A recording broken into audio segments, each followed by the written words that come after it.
Sundance. We are back. Big treat for us. We have the cast and filmmaker of The Miseducation of Cameron Post. I just saw it. I'm still recovering. Such a beautiful movie. Chloë Grace Moretz, Sasha Lane, Desiree Akhavat, and John Gallagher Jr. I mean, okay, the world has just seen the film. The whole world. The whole What is going through your mind right now? Like, I mean, are you like? Go first, Chloe. I don't. I don't want to talk right now. Sure. You're still recovering. Yeah. Yeah. I'm elated. I am so proud of this beautiful picture we made together, and to hear people laugh and gasp, and to hear the little faint cries, and to see people feeling the same emotions that I felt when I first saw it. It just is wonderful, and I hope it was as impactful as we hoped it would be. Desiree, now tell me about, I know this is your second time at Sundance. Tell me about why this was the movie that you had to make.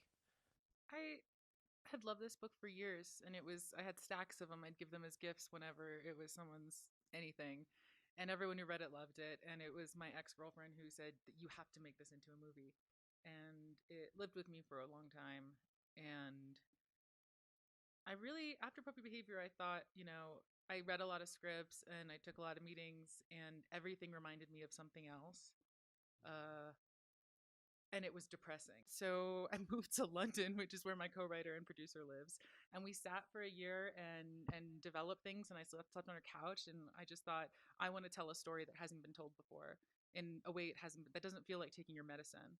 I want you to fall in love with these kids and have them feel like normal teens in a John Hughes film, and then have it become a horror film. Because the way that we treat gay kids now, and before it was a period historic piece, but now it's contemporary, is horrific. John, I want to talk about your character because I don't want to reveal too much, but he has successfully gone through this conversion therapy. The one scene in particular when your character is so emotional and you just don't have the words to say. Take me back to that and everything that was going through your mind, because it was such a powerful moment between the two of you. I think that scene is where, for the whole film, he's saying, "It worked for me, it'll work for you. It worked for me, it'll work for you." And he's the answer man, and the answer is always God. And I think it's maybe the first time as a counselor where he doesn't have the answer, and he's just finally at a loss for words because something so horrific has happened. And being someone, I think, particularly that has probably had those shameful thoughts and wanted to do harm to himself, I think it lands with Rick what actually has happened to this young boy that he's talking about, to Chloe's character. And it was so, it's a simple, for as lofty and heavy as it was a beautifully and simply written scene. And when you're on a safe set working with like incredible people, it's a gift to be given a scene like that, and then all you do is just kind of cross your fingers and hope that you can do it justice and tell the truth. So. It was unbelievable. But for everyone out there, there are some really fun, happy moments. A lot of them are from Jane Fonda over here.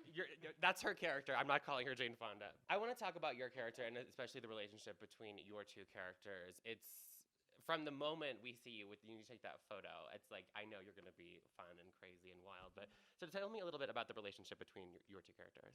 I think I just kind of like, I see her arriving, and I just take her under my wing, kind of. Yeah. Like between me, her, and Adam, we just form this bond, and I feel like I'm the one who's kind of like, all right, this is us, we got this, and the mama bear, the glue, and just kind of keeping it all together, and like making some sick jokes to just kind of like stop us from crying. Yeah, like, don't cry, just Chloe, I know this is really a passion project for you. Tell me a little bit why this film in particular was something that you were so passionate about wanting to make happen and also star in it.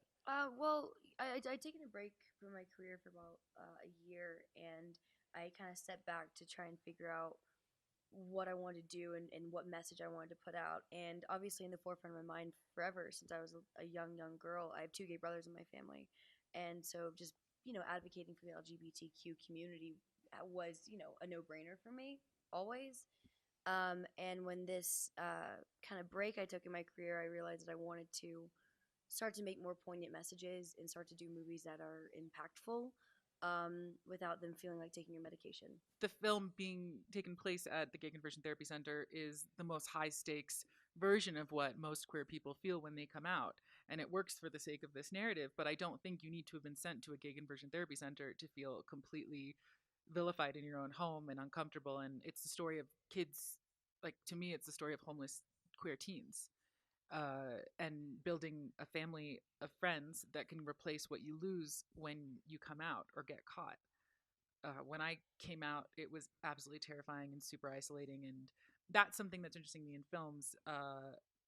When I seeing horrific things depicted in film growing up, it was always like, well, if they don't beat you, then it's not abuse.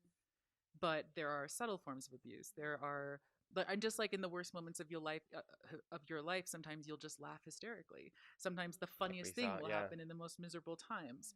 It's not so black and white, and that's what I wanted to explore with this film. I want to just end quickly, go around and just tell us all like one little tidbit that you want everyone out there to take away from this film. If it's just one thing. Kind of what Chloe said earlier, which was that I didn't realize that this was still happening until I read this script and started working on this film. I thought surely we've evolved and we don't practice such a cruel and archaic thing. And it was really shocking to try to come to terms with the fact that this still exists. And it's only, what, 9 states that... Yeah, I think it was the statistic. Yeah. It was 9 states, and then New Hampshire just voted 2 weeks ago against banning it. Yeah. So it's still legal. It's still happening. It's only in the states that it is illegal, and it's only legal for minors. That's crazy. Sasha? I think maybe perspective, like what you were saying about black and white. It's not so black and white. Just like it's such a horrible thing.